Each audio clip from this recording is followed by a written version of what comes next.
श्रवण कौशल। दोपहर के पश्चात का समय था। महाभारत के रचयिता वेद व्यास जी नदी के तट पर बैठे हुए थे, बड़े उदास, बड़े ही खिन्न। नदी कल कल स्वर में गाती हुई बह रही थी। सामने पर्वत की चोटी पर बिछी हुई बर्फ के ऊपर सूर्य की सुनहरी किरणें खेल रही थीं। पर्वत के नीचे वृक्ष पर पक्षी कलरव कर रहे थे, पर वेद व्यास जी के लिए सब कुछ सारहीन था। वे अपने भीतर झांककर उदासी का कारण खोज रहे थे, पर बहुत सोचने पर भी वे किसी निष्कर्ष पर नहीं पहुंच पाए। अंत में उन्होंने उदासी दूर करने के लिए तप करने का निश्चय किया। वे आंखें बंद कर आसन लगाकर तप करने लगे, परंतु वे मन ही मन खिन्नता के कारण एकाग्रचित नहीं हो पा रहे थे।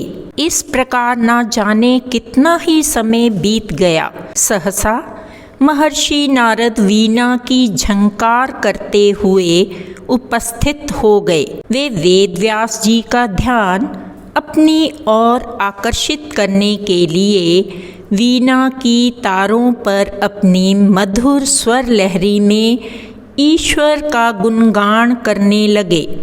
कुछ ही समय में वेद व्यास जी का ध्यान भंग हो गया। उन्होंने नेत्र खोले तो सामने वीणा बजाते हुए नारद जी खड़े थे। उन्होंने उठकर नारद जी को प्रणाम किया, उन्हें बैठने के लिए आसन दिया।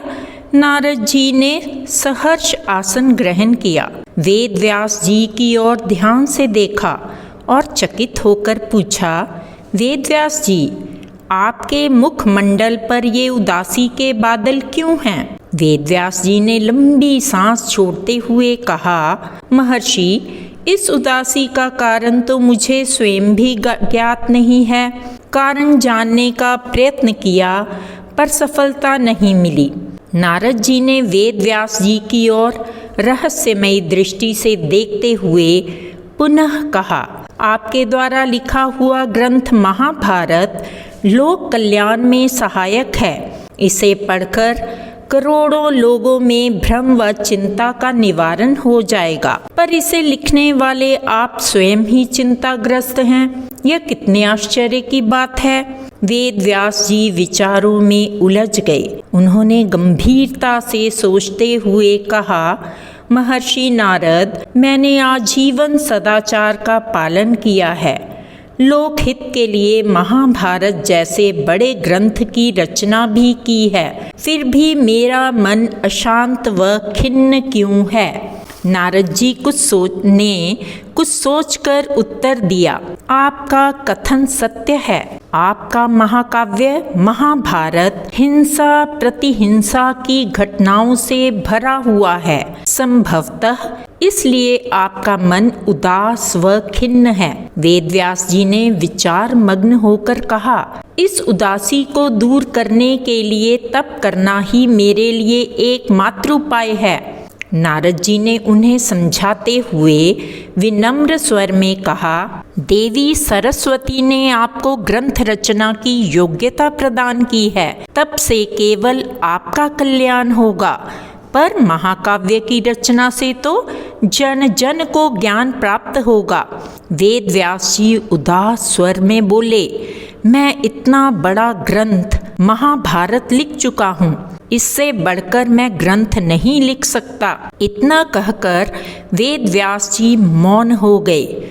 महर्षि नारद ने उनके मन को झकझोरते हुए पुनः कहा, वेद व्यास जी, महाभारत में आदि से लेकर अंत तक जिस लीला पुरुषोत्तम का चरित्र बोल रहा है, प्रत्येक घटना में जिसकी प्रेरणा समाई हुई है, उस लीला पुरुष श्री कृष्ण के चरित्र का गान कीजिए। कहकर नारद जी वीणा बजाते हुए विष्णु लोक को चले गए। वेद व्यास जी विचारों की तरंगों में डूब गए।